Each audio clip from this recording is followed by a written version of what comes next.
Hey everybody, what's up? So I just finished watching the movie The Last Case of August T. Harrison. This movie kinda sucks when it comes to the film mythos. Um, so basically, the main character is the only person a lot of people have heard of called named Jerry Lacey, who's from Dark Shadows, like an old TV show, and a lot of other stuff. And he plays Harrison. So Harrison's son Jason is a painter, showing his dad this newest painting, and has to tell his dad what it is, and there's paintings all over the house. And this will come into play later. So he asks his dad, "Hey, can you help this friend of mine? She's got something she's looking for." His dad's like, "All right." So Jason says he's going somewhere. He disappears, and later on, this woman by the name of Elnora comes to Harrison's house. And it turns out this guy went missing by the name of Drake, and Drake has something of hers, which is film. Now, yeah, this one makes no sense. Um, so Harrison starts looking for this guy, Drake, and there's a lot of walking around. It's in Venice Beach, California, where the director's from. A lot of it doesn't make sense, trust me on this. And he's goes asking only a certain amount of people questions. One of them is a guy by the name of Professor Richard Hobb, um, and he and Eleonora and this dude Drake have been researching multi dimensions. Yeah, you find out later on they're not. So the professor goes, "Well, I don't know where he is," and so Harrison finally goes up. While he's doing that, he learns that Drake has this, like I said, this film that they want. And so, in the meantime, this doesn't make sense. Harrison's calling his son Jason over and over again. And at one point, you see Jason's phone going off. But they really don't talk about what happened to Jason. Like, all you know is something happens to him when his dad finds him. But you don't.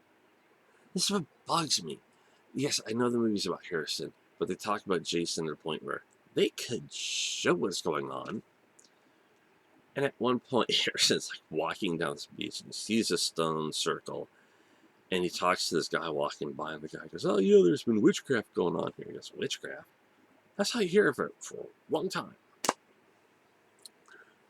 It is a very limited cast. The only people we really see are Harrison, Eleonora, very little of his son Jason. For a little bit, only the guy Drake. God, this is going to be horrible. Professor Hobb, and I am so sorry to say this. They do talk about Lovecraft. Harrison, through whatever means, meets Lovecraft. And the problem is this movie has no subtitles. The the um the music is too loud. Voices interlap because it's so quiet, and like this is like an indie film, so this guy's supposed to have done a lot of movies. The director, creator of the movie. So apparently he can't find the right mix of sound. Very, very limited special effects, probably low ass budget. Um, I didn't even look up how much it was. I had to look up names because I couldn't hear him. Like, that's another part of the problem. Without the subtitles, you may not hear certain things in discussions or names. So he ends up going looking for this guy Drake. He can't find him for whatever reason. He does later find Drake. There's this whole, that's where he learns, like towards the beginning, so you're not missing out much. He does learn what's going on, what the film they're they're looking for is about this like 6 to 6 minute video, by the way. So it's a slow, very, very, very slow burn. A lot of the movie could have been filled with actually interesting stuff. Most of the time, it's just Harrison walking around, and you have this voiceover, what his thought process is, what's going on. Yeah, there's very little in the terms of Lovecraft. I can see a bit why it says it's inspired, but that's the problem. You can say anything's inspired by something, but it doesn't make sense. Most of the stuff that's in there, like I said, very limited. The acting is okay. The only person that actually has great acting are Jerry and Drake. The guy who plays Lovecraft, I'm just going to say, is kind of hokey. Like, I couldn't stand it. It's bad. A lot of it is just... There's a lot of black and white moments which make no sense.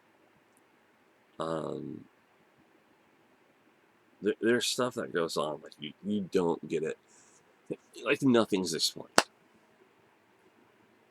The only thing that's explained is why Eleanor wants the film. And then at some point, Harrison is looking at all these paintings his son's done, and he goes, "I know what you want me to do." Okay, what? Like, seriously, what does he want you to do? It's not explained. A lot of this stuff is not explained. Is it worth watching? I mean, it's this cheap 66-minute video. It has a lot of faults. Drake, honestly, the part with Drake was the only good scene, in my opinion, when Harrison meets Drake. That was it. Like, the Lovecraftian monsters, there really wasn't anything to it. Yeah. And I like Lovecraft's work. A lot of people are against him. I do enjoy his work. But honestly, this movie should be falling underneath that. Only watch if you're drunk. I wasn't. Or if you really want to see what inspired the mythos part. The box art has nothing to, have to do with one scene in the movie. That's it. The background is really dark. There's like I don't know, it's like a scene that looks like an octopus. And it makes no freaking sense. How any of it is, like I said, any of it's tied together. Drake's part was the only actual thing, like I said, in the movie that was worth it. They could have done so much better. But honestly, that's all I can really say about this movie. There were so many good, there was one bad review on it on Amazon, and I'm gonna leave a review. Well, I'm not gonna leave a review. I thought about it, but yeah, don't watch it. Just, it's not worth it, except for like one scene, and that's it. All right, everybody, I'll talk to you later. Take care. Bye.